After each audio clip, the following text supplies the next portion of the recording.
고린도라는 도시는 우리가 너무나 잘 아는 도시죠. 그 도시는 아가야 지방으로 알려진 남부 헬라 지방의 참 걸출한 도시 중에 하나였습니다. 바울 시대의 이 고린도 도시는 그리스 지역에서 가장 잘 사는 부유한 도시였고, 그리고 다문화 도시였습니다. 올림픽 다음으로 큰 경기가 열릴 만큼 번성한 도시였고, 18,000명이 한 번에 앉아서 연극을 볼 수 있는 극장도 있었고, 3,000명이 한 번에 앉아서 공연을 관람할 수 있는 콘서트홀이 있을 정도로 그 당시에 엄청난 문화적으로나 사회적으로나 발달한 도시가 고린도 도시입니다. 또한 1,000명의 창기를 한 번에 수용할 수 있는 그만큼 큰 아프로디테 신전이 있어서 성적으로도 문란한 도시가 바로 이 고린도 도시입니다. 이러한 사회적 문화적인 배경을 가진 도시에 세워진 교회가 바로 이 고린도라는 교회인데, 이 교회는 우리가 알다시피 참 많은 은사와 달란트가 있었습니다. 재능도 있었고 능력도 있는 교회, 부한 교회였습니다. 근데 바울은 그 고린도 교회에 몇 가지 문제점을 지적하고 있죠. 첫 번째는 파당과 분쟁이 있는 교회였습니다. 고린도 교회는 바울파와 아볼로파, 그리고 게바파와 그리고 그리스도파로 나뉘어서 이 분쟁을 조장하는 교회였고, 또한 빈부 간에 갈등이 있었습니다. 양심이 가난한 자와 부한 자로 나뉘어져서 하나 되게 하는 이 성찬식장을 잘못된 행동을 범하면서 오히려 이 성찬식을 분열의 장으로 만들었던 교회가 바로 이 고린도 교회입니다. 또한 세 번째는 우상 제물을 먹는 문제가 있었죠. 양심이 강한 자와 양심이 약한 자 사이에 비교하여서 이 교회 안에 차별, 상처받는 성도들이 생겼습니다. 또한 이원론적 열광주의가 있었죠. 영적 은사에 관심이 있거나 그런 은사를 가지고 있는 자는 내가 영적인 사람이다 라고 스스로 생각을 했습니다. 그래서 은사가 없거나 나보다 열등한 은사를 가진 사람, 그 사람을 보면 나는 저 사람보다 더 뛰어난 사람이야, 나는 더 영적인 사람이야 라고 자만했던 성도들이 많은 교회가 바로 이 고린도 교회였습니다. 또한 부도덕한 삶의 문제가 있었습니다. 이혼론에 젖어 있는 이 사람들은 우상 제물을 먹는 문제뿐만 아니라 이교 신전에서 행하는 축제에 참여하는 것 또한 문제의식이 전혀 없었고, 공동 식사마저 폭음과 폭식으로 전락시켜버리고, 그리고 성도 간의 법정 소송 문제, 근친상 간의 문제, 성적인 이 부도덕한 모든 것들을 합리화시키는 교회가 바로 또한 이 고린도 교회였습니다. 마지막으로 이 부활 신앙에 대한 잘못된 교리가 있었죠. 부활 자체를 거부하는 것뿐만 아니라 영적인 부활만 인정하는 사람들이 있었죠. 이처럼 고린도 교회는 참 은사가 많은 교회인 반면에 이처럼 많은 문제가 있는 교회 중에 하나가 고린도 교회입니다. 그래서 바울은 오늘 본문에서 그리스도의 몸된 공동체는 어떤 공동체가 되어야 하는가, 그것을 고린도 교회에게 이야기하고 있고, 오늘 이 시간 저와 여러분들에게 말씀하고 있는 겁니다. 여러분, 우리가 살아가면서 이 세상에서 가장 위험한 말이라고 하면 무엇이 있을까요? 여러분들이 생각하는 가장 위험한 말, 해서는 안 될 말, 무엇이 있겠습니까? 그것은 바로 너 같은 사람은 필요 없다라는 말이죠. 공동체 내에서 내가 필요 없다는 것을 느낀다는 것은, 그죠? 그 공동체에서 나는 버림받은 거와 마찬가지입니다. 한 사람의 존재 가치의 뿌리를 흔드는 거와 이제 마찬가지이지 않습니까? 저는 등산을 참 좋아합니다. 등산을 참 좋아해서 시간만 되면 뛰기도 하고 등산하러 가기도 하는데, 여러분, 등산을 가장 잘하는 사람 어떤 사람일까요? 선두에 서서 나 잘해 라고 정상까지 촥 치고 올라가는 사람이 정말 등산을 잘하는 사람일까요? 아니면 나와 함께하는 그룹의 멤버들까지 다 챙기느라 후미에서 함께 따라 올라가주는 사람이 정말 등산을 잘하는 사람일까요? 어떤 사람이 정말 등산을 잘하는 사람일까요? 그죠? 내가 체력 있고 힘이 있어가지고 경험이 있어가지고 선두로 치고 올라가는 사람이 아니라 내가 속한 그 그룹 멤버 속에서 나는 체력 있고 능력 있지만 후미에 처진 사람들까지 함께 정상까지 포기하지 않도록 끝까지 올라가는 것, 뒤에서 후미에서 밀어주는 사람, 그 사람이 바로 정말 등산을 잘하는 사람 중에 한 사람입니다. 여러분, 그럴 때 그 후미에 처진 사람들은 어떤 감정을 느낄까요? 아, 이 공동체, 이 그룹이 나를 정말 소중히 여기는구나, 나를 챙겨주는구나, 그런 느낌 받지 않을까요? 어떤 공동체든지 나뿐만 아니라 모든 사람들이 공동체에서 존중받고 존재 가치를 느끼는 순간 행복을 느끼고 자부심을 가집니다. 칭찬은 고래도 춤추게 한다는 말이 있지 않습니까? 사람은 나를 존중해주고 공동체에서 나를 필요로 해주는구나 라는 사실을 느끼는 순간 그 공동체에 계속 머물고 싶어하고 내 모든 역량을 동원하여서 공동체의 발전을 위해 노력합니다. 하물며 그리스도를 주인으로 모시는 교회 공동체는 두말할 것이 없죠. 저와 여러분들 모두는 예수 그리스도 십자가 사랑으로 살아가고 있고 그 사랑으로 우리의 가정과 교회를 헌신하며 섬기고 있습니다. 예수 그리스도를 섬기는 교회 안에서 서로의 가치를 인정해주고 존중해줄 뿐만 아니라 당신은 정말 없어서는 안 될 우리 교회에서, 우리 공동체에서 필요한 존재입니다 라는 것을 인식시켜주고 세워지는 교회야말로 하나님께서 원하시는 교회가 아닐까요? 제가 17살 때 참 좋아했던 주일학교 선생님이 있었습니다. 고등학교 때 사춘기잖아요. 참 그 선생님이 저를, 민감한 사춘기 때 저를 믿음으로, 말씀으로 잘 양육해 주셨어요. 그 선생님을 잊을 수도 없고 지금도 그 이름을 기억하고 있습니다. 그런데 13년이 지나서 30세 되던 해에 골목길에서 그 선생님을 만났어요. 얼마나 반갑겠습니까? 선생님 반갑습니다, 안녕하세요 막 인사했습니다. 그리고 집에 와서 어머니에게, 어머니, 그 13년 전에 고등학교 1학년 때 저를 가르쳤던 그 김쌤을 제가 만났습니다 라고 이야기를 했어요. 그래서 어머니가 하시는 말씀이, 내가 이제 와서 얘기하는데 고등학교 1학년 13년 전에 그 선생님이 그 교회에서 너를 향하여 뭐라고 얘기했는 줄 아니? 라고 얘기하는 거예요. 그래서 제가 무슨 얘기를 했습니까? 하니까 식사하다가 영재 쟤는 커서 뭐가 될지 참 걱정스럽다, 깝깝하다, 그런 이야기를 교회에서 식사하면서 그 이야기를 했다는 거예요. 그러니까 그 선생님이 보시기에 이 17살 나는 저를 보면서 그 선생님도 깝깝했는가 봐요. 답답했는가 봐요. 도대체 쟤는 커서 뭐가 될까? 근데 그 이야기들을 함께 교회 공동체에 모인 그 사람들과 함께 제 이야기를 했다는 겁니다. 근데 그것을 어머니께서 13년 동안 아무 얘기 안 하시다가 13년 만에 저에게 그 이야기를 하신 거예요. 만일에 제가 예민한 17살 그때 그 이야기를 어머니께서 저에게 하셨다면 어떻게 됐을까요? 그죠? 가만히 안 있을 것 같아요. 더 빗나갔을 것이고 두 번 다시는 교회 안 나갔을 것 같아요. 여러분, 공동체 내에서 필요 없는 존재, 쓸모없는 존재, 그런 걸 느끼는 순간 그 공동체는 하나님께서 원하시는 그런 공동체가 아닌 것이죠. 여러분, 오늘 본문 21절을 보면 쓸데없다라는 말을 두 번이나 바울 사도가 반복합니다. 이 쓸데없다라는 말은 필요 없다라는 뜻이죠. 우리 공동체에서는 당신 같은 사람은 필요 없습니다라는 의식이 이 고린도 교회에 팽배했습니다. 고린도 교회는 우리가 알다시피 참 은사가 많은 교회였지 않습니까? 특별히 방언의 은사나 예언의 은사나 환상의 은사 같은 그 초자연적인 은사들이 참 많은 교회였어요. 그래서 글쎄 몸된 공동체를 성령께서 주시는 그 은사대로 잘 섬기려기보다 내가 받은 은사가 더 탁월해 라고 자랑하고 경쟁했던 것이죠. 그래서 내가 받은 은사보다 저 권사님, 저 장로님이 받은 은사가 더 우월해 보이면 시기하고 질투했던 것입니다. 그러면서 자연스럽게 고린도 교회 성도들은 은사의 등급을 매기고 은사의 특징에 따라 사람의 등급을 매겨버린 거죠. 이 잘못된 은사 우월주의가 생긴 겁니다. 심지어는 특별한 은사를 체험하지 않으면 저 성도, 저 권사님, 저 집사님은 우리 교회에서는 필요 없는 존재야. 영적으로, 육적으로 연약한 사람들 보면 은근히 무시하며 판단했던 것이죠.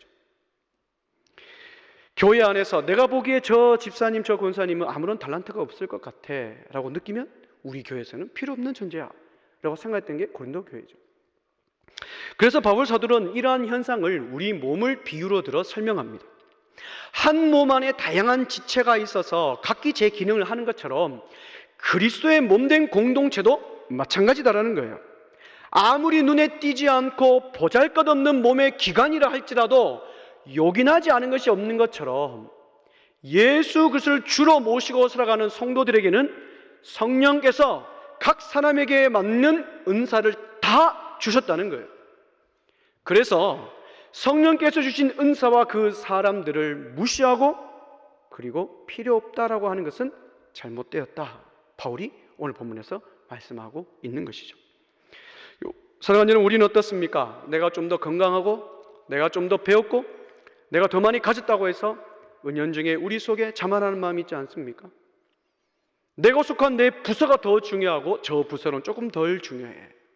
그래서 나는 중요한 사람이고 저 집사님, 저 권사님, 저 성도님은 나보다는 덜 중요한 사람이야 라고 여러분들 그런 이 잘못된 생각 우리 속에 은연중에 올라오고 있지는 않습니까?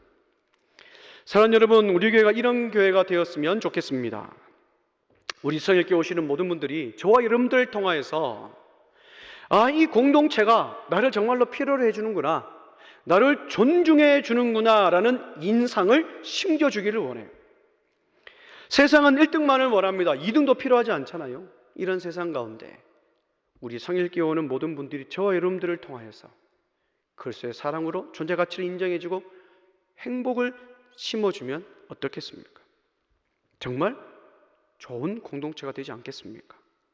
또한 함께 섬기는 저와 여러분들도 마찬가지입니다. 하나님께서 저와 여러분들에게 주신 환경과 은사와 성품들을 인정하고 존중해 줄 뿐만 아니라 집사님은 꼭 필요한 사람이에요. 권사님은 정말 우리 공동체에서 꼭 필요한 사람이에요 라는 것을 느끼게 해주는 것, 그런 성숙한 성도가 되기를 주님의 이름으로 축복합니다. 그럴 때 우리는 신나게 주의 사역을 감당할 수 있는 거죠. 옆에 분 한번 보시길 바랍니다. 꼭 필요한 사람 같습니까? 아멘이십니까? 예, 우리 이렇게 고백합시다. 당신은 꼭 필요한 사람입니다. 예. 여러분, 그리스도의 몸된 공동체를 이루기 위해서는 첫 번째로는 서로를 필요로 해야 된다는 거예요. 나 혼자가 아니라 필요해야 된다는 거죠. 두 번째로 사도 바울은 서로 조화로움을 추구하는 공동체가 되어야 된다라고 이야기를 합니다. 22절부터 23절 두 절을 보면 사도 바울은 공동체를 설명할 때에 비교하고 있습니다. 더 약하게 보이는 것은 더 요긴하게 하고 덜 귀히 보이는 것은 더욱 귀한 것으로 채워주고 아름답지 못한 지체에게는 더욱 아름다운 것으로 입히느니라 라고 바울은 공동체를 설명할 때에 약한 것과 강한 것, 그리고 덜 귀히 보이는 것은 더욱 귀한 것으로, 아름답지 못한 것은 더욱 아름다운 것으로 채워준다, 이런 비교를 하면서 공동체를 설명해요. 왜 그렇게 설명을 하는 것일까? 여러분, 바울은 하나님이 그리스도의 몸을 이룬 지체들을 공평하게 다루시고 분쟁 없게 하시고 서로 협력하며 살도록 설계해 놓으셨다라는 것을 설명하기 위해서 서로 비교하고 있는 겁니다. 여러분, 사람은 자기 몸에 덜 귀하게 여기는 거 어떻게 합니까? 부끄럽고 드러내기 싫어하는 것, 사람은 어떤 습성을 가지고 있습니까? 감추고 덮고 보호하려고 하지 않습니까? 여러분, 이 자리에 나오실 때 어떻게 오셨습니까? 그냥 오셨습니까? 생얼로 오셨습니까? 아니죠. 화장품도 좀 바르고, 머리를 안 감으신 분들은 어떻게 해요? 모자도 좀 쓰시고, 배가 좀 나오면 어떻게 합니까? 그 배를 감추기 위해서 외투도 입으면서 감추잖아요. 오늘 성가대가 찬양을 했습니다. 각기 다 다른 옷을 입고 왔지만, 그죠? 다 각기 다른 옷을 입고 왔지만 성가대 가운을 입잖아요. 왜 가운을 입습니까? 이 조화로움과 통일, 아름다움을 위하여서 각기 난 더 좋은 옷을 입고 왔지만 가운을 입고 하나님께 찬양 올려드리는 거죠. 마찬가지입니다. 우리는 우리 스스로 부족하고 연약하고 드러내고 싶지 않은 것들은 우리 스스로가 보호하고 덮고 세워주는 것을 우리는 합니다. 그래서 여러분, 24절에 보면 바울이 이렇게 고백합니다. 몸을 고르게 한다라고 되어 있죠. 몸을 고르게 한다. 이 고르게 한다는 것은 조화롭게 한다, 평탄하게 한다, 조화롭게 한다는 뜻이에요. 적절하게 유기적으로 결합한다는 거죠. 그리고 24절 마지막에 보면 뭐라고 되어 있습니까? 귀중함을 더한다라고 되어 있어요. 여러분, 귀중함을 더한다는 것은 무엇이냐면 부족한 지체에게 더욱 귀한 것으로 채워서 평균케 한다라는 뜻을 가지고 있어요. 평균케 한다. 여러분, 하나님은 공평하신 분이세요. 부족한 지체에게 더욱 귀한 것으로 채우셔서 그 연약한 지체, 부족한 지체가 위축되지 않게 하시는 분이 우리 아버지 하나님이십니다. 그리고 각기 기능에 따라 기쁨으로 주의 사역을 감당할 수 있도록 하게 하시는 분이 바로 우리 아버지 하나님이세요. 그런데 이 고린도 교회는 하나님의 뜻과는 전혀 상관없는 다른 모양의 교회 방식을 만들어가고 있었습니다. 자신들의 독특한 은사와 열정을 내세워서 연약한 지체들을 무시하고 돌아보지 못하는 글쎄 몸된 공동체를 무너뜨리는 그런 행동들을 하고 있는 거죠. 이것은 바로 하나님의 뜻과 정반대되고 도전하는 그런 행위이지 않습니까? 그래서 저와 여러분들 마음속에는 이런 마음이 있으면 안 됩니다. 내가 하는 것들, 내가 내 부서에서 내가 하는 것들은 가장 중요해 라는 이 우월의식, 그것을 우리는 내려놓아야 되는 거죠. 나는 내가 속한 공동체를 구성하는 큰 톱니바퀴 하나, 톱니에 불과해 라는 그 인식이 우리 속에 있어야 됩니다. 여러분, 거대한 톱니바퀴가 움직이려면 어떻게 해야 됩니까? 크고 작은 이 바퀴들이 틈이 없이 서로 맞물려서 돌아갈 때에 그때 비로소 거대한 톱니바퀴가 움직이지 않습니까? 여러분, 한번 생각해 봅시다. 주일날 주차 봉사하시는 우리 집사님이 주차 봉사가 제일 중요해 라고 이야기를 하고, 식당에서 음식을 만드는 우리 권사님들이 영적 양식뿐만 아니라 육의 양식이 제일 중요해 라고 해서 우리 부서가 더 중요해 라고 이야기를 하고, 아니야, 예배가 제일 중요해, 아니야, 교회는 무엇보다도 행정이 더 중요해, 서로 목소리를 낸다면 그 공동체는 어떤 공동체가 될까요? 서로 귀중함을 채워주는 공동체가 되기는커녕 서로 상처 주는 공동체가 될 수밖에 없는 겁니다. 그래서 내가 속한 공동체에서 내가 어느 정도 위치에 있고 중요한 자리에 있다면 우리의 생각과 말과 행동을 조심해야 될 뿐만 아니라 사람을 대할 때 우리는 정말 조심해야 됩니다. 내가 상대방을 대할 때에 나로 하여금 그 상대방이 차별을 느낀다거나 존중받지 못한다는 것을 느끼는 순간 그 공동체는 여러분 조화로움이 깨지고 마는 겁니다. 사랑하는 여러분, 우리는 예수 그리스도의 존귀한 보석 같은 존재들입니다. 그 보석들이 있는 우리 성일교회에 연약한 지체들, 우리의 섬김과 돌봄이 필요한 지체와 우리 부서들이 그리스도의 몸된 공동체 안에서 위축되지 않았으면 좋겠어요. 하나님께서 저와 여러분들이 주신 달란트를 사용하여서 더 많이 세워주고 더 채워주고 더 덮어주는 그런 공동체가 되어야 될 줄 믿습니다. 우리 옆에 분에 이렇게 이야기합시다. 조화로움을 추구하는 사람이 됩시다. 네, 우리 모든 성도님들이 정말 그리스도의 몸된 공동체 안에서 부족한 것들을 채워줘서 평균케 하고 위축됨을 느끼지 않는 조화로움을 추구하는 우리 모두가 되기를 주님의 이름으로 축복합니다. 첫 번째는 서로를 필요로 하는 공동체, 당신은 없으면 안 됩니다. 두 번째는 내가 있는 것을 가지고 다른 사람을 채워주면서 조화로움을 추구하는 성도 공동체가 되어야 되고, 마지막 세 번째가 무엇이냐면 서로의 염려에 관심을 가지는 공동체가 되어야 됩니다. 염려에 관심을 갖는 것. 여러분, 하나님께서 왜 지체들을 공평하게 대하시고 각 사람에게 맞는 은사를 주셔서 한 몸 되게 하신 이유가 무엇입니까? 그것은 바로 25절 26절을 보면 분쟁하지 않고 서로 협력하기 위해서 하나님께서 은사를 주셨다라고 이야기를 하세요. 여러분, 분쟁은 무엇으로부터 시작합니까? 싸우는 거잖아요. 분쟁은 무엇으로부터 시작합니까? 이 분쟁은 그 이기심으로부터 시작합니다. 근데 그 이기심은 무엇으로부터 출발합니까? 바로 나 자신으로부터 시작하죠. 나만의 이익을 꾀한다거나 다른 사람을 돌아보지 못하는 마음으로부터 그 이기심이 나오는 거예요. 그래서 이기심은 반드시 분쟁을 일으킵니다. 어느 날 제가 근무를 하고 퇴근하고 집에 오는 길이었습니다. 야근도 하고 그 전날 출장도 가고 해서 너무나 몸과 마음이 지쳐있는 상태였습니다. 저녁 9시가 됐는가요? 10시 됐는데 집에 탁 퇴근하고 오는데 나는 온몸이 만신창입니다. 피곤해서. 집에 딱 들어가니까 어머니와 제 동생이 막 TV를 보면서 웃으면서 막 화기애애하는 거예요.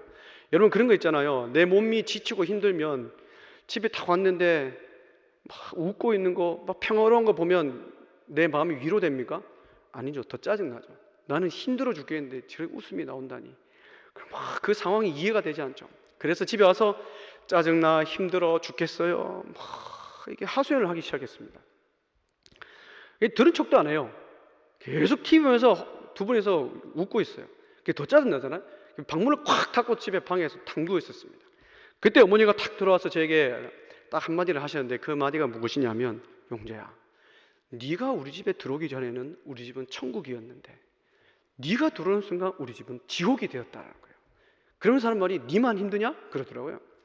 나는 내가 힘들고 지치니까 나를 좀 인정해주고 나를 안 알아봐주고 나에게 관심이 없어서 불평불만하면서 막 이야기를 했는데 그걸로 인하여서 제가 오기 전에는 천국이었던 가정이 저로 인하여 지옥이 되었다는 거예요. 더 짜증납니다. 그래서 방에 와서 탁 누워있는데 가만히 생각하니까 진짜 그런 것 같더라고요. 저희 어머니는 3가지 4가지 일을 하시면서 집에 오셔도 한 번도 피곤하단 말, 힘들단 말을 안 하시고 호떡 구워주세요 하면 호떡도 구워주고 밥 해주세요 하면 밥 다 해주는데, 야, 나는 왜 그럴까? 참 그런 생각을 해봤습니다. 이 나만이라는 생각을 가지는 순간, 나에게만 집중하고 나 중심이 되는 순간 그곳에는 무엇이 있습니까? 평화로움이 깨지고 분쟁이 일어날 수밖에 없는 거죠. 여러분, 고린도 교회는 정말 다양한 은사들이 있어서 하나님이 원하시는 정말 조화로운 교회를 만들어갈 수 있는 조건이 충분히 있는 교회였습니다. 그런데 이 고린도 교회는 그 은사들을 다른 곳에 쓰고 만 것이죠. 그래서 고린도 교회 성도들은 착각하고 있는 것 같았어요. 무슨 착각입니까? 하나님께서 나에게 은사를 주신 것은 나만을 위해서 주셨다라고 착각을 한 거죠. 근데 사랑하는 여러분, 하나님께서 고린도 교회 성도에게 은사를 주신 것은 무엇 때문에 주셨습니까? 각 사람에게 맞는 그 은사를 주신 이유가 무엇입니까? 글쎄 몸된 공동체를 섬기기 위해서 주신 것 아닙니까? 여러분, 은사가 무엇입니까? 여러분, 은사는 값없이 주신 하나님의 은혜입니다. 선물입니다. 그렇다면 이 선물을 누구를 위하여 어떻게 사용해야 됩니까? 값없이 주신 분을 위하여 내가 그 은사를 사용해야 되고 그분의 몸된 공동체를 위하여 그 은사를 사용해야 되지 않겠습니까? 그런데 고린도 교회 성도들은 값없이 주신 하나님의 은혜를 나의 이기심을 채우는 도구로 사용하고 만 것이죠. 그러니 교회 안에 무엇이 없겠습니까? 사랑이 없고 연약한 자들이 설 자리가 없는 거예요. 사랑하는 여러분, 우리 성일교회 공동체는 어떤 것 같습니까? 하나님께서 올해 우리 교회에 많은 은혜들을 주셔서 많은 사역들을 감당을 했습니다. 또한 어려운 사회적 분위기임에도 불구하고 저는 우리 교회에 하나님께서 많은 축복들을 저는 주셨다고 믿습니다. 그런데 이런 축복들이 우리만 누리는 특권이 아니기를 바랍니다. 사람이 점점 많아지는 만큼 그만큼 연약하고 힘들어하는 지체도 많아집니다. 사람이 많아지고 사역이 많아지는 만큼 우리의 가슴도 더 넓어져서 더 많은 사람들을 품고 섬기고 사랑하는 그런 성도, 그런 공동체가 되어야 될 줄 믿습니다. 이어서 바울은 하나님의 은사를 받은 자들이 그렇다면 분쟁 없는 공동체를 만들기 위해서 어떻게 되는가? 25절 보면 이렇게 말씀합니다. 돌보게 하셨느니라 라고 되어 있어요. 돌보게 하셨다. 이런 돌보다는 것은 그냥 두리번 하는 것이 아니죠. 염려하다라는 뜻을 가지고 있습니다. 즉 너희가 하나님께로부터 은사, 그 선물을 받았다면 그 은사를 가지고 염려를 물어보고 형편을 살피라는 거예요. 즉 관심을 가지라는 겁니다. 우리 목장 식구 어떤 형편에 있고 그리고 가정에 어떤 문제가 있고 교회에 잘 정착하고 있는지 다방면으로 살펴보라는 거죠. 근데 이게 쉽습니까? 어렵습니까? 쉽습니까? 어렵습니까? 참 어렵습니다. 요즘 사회는 다른 사람들로부터 터치받는 걸 좋아합니까? 싫어합니까? 그렇죠? 다 싫어하잖아요. 그죠? 싫어한다고 얘기합니다. 그래서 한두 번 권면하고 한두 번 관심 가지다 보면 하지 마라 그러면 어떻게 해요? 우리 마음이 상처받죠. 그래서 포기합니다. 그래, 안 해야지. 그러면 여기서부터 문제가 되는 거예요. 연락하지 마라 그래서 연락 안 했더니 무슨 반응이 나옵니까? 왜 연락도 안 하고? 이렇게 얘기하죠. 교회 안 나오면 왜 교회 안 나오십니까? 뭐 어디 아픕니까? 관심을 가지니 관심 가지지 마라 그럽니다. 나는 신앙생활 알아서 잘하니 신경 끄라 그래요. 그래서 그 말씀에 순종하여서 신경 끕니다. 근데 나중에 어떤 말이 들립니까? 뒤로는 전화 한 통도 없고 관심도 없고 이런 이야기 들리는 거예요. 이 어느 장단에 맞춰야 될지 모르겠습니다. 사랑하는 여러분, 예의상 그리고 그 사람의 형편, 그 사람의 상황을 배려한다고 해서 멀리하면 편하죠. 서로 부담이 없으니까. 그런데 이것이 습관이 되어버리면 그리스도의 몸된 공동체 안에서 무서운 병을 키우고 있는 거예요. 그 병이 무슨 병입니까? 무관심병입니다. 무관심병. 사랑과 관심이 없는 삭막한 공동체가 될 수밖에 없는 거죠.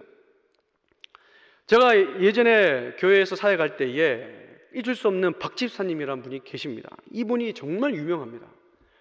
전화하면 전화를 끊어버리고 또 교회에 주일날 못 빼서 전화드리면 내가 알아서 전화할 테니 전화하지 마세요. 그걸 끊어버립니다. 그는 그 다음날 그 여집사님이 저를 찾아옵니다. 목사님 죄송합니다. 우리 남편이 아직 주님을 못 만났습니다. 악수를 해도 못 본 척 정말 찬바람이 지나갑니다.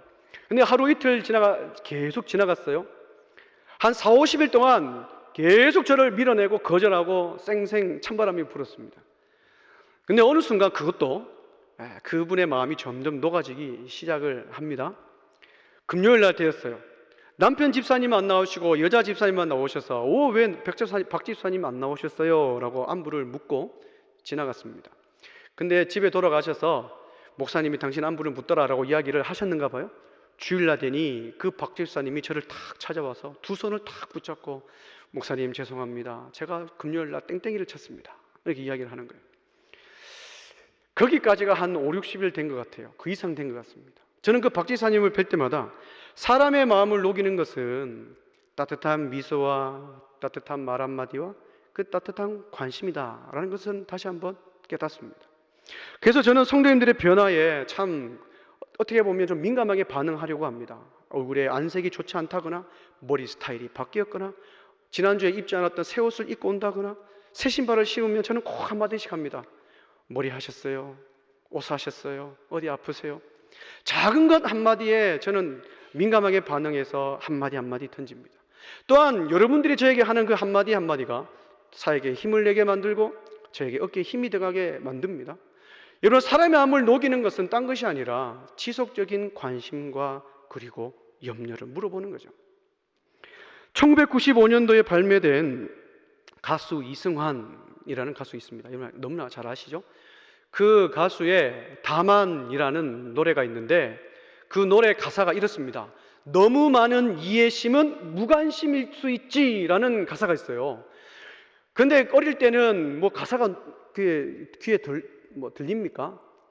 이 음이 너무 좋고 부드럽고 슬프니까 계속 불렀습니다.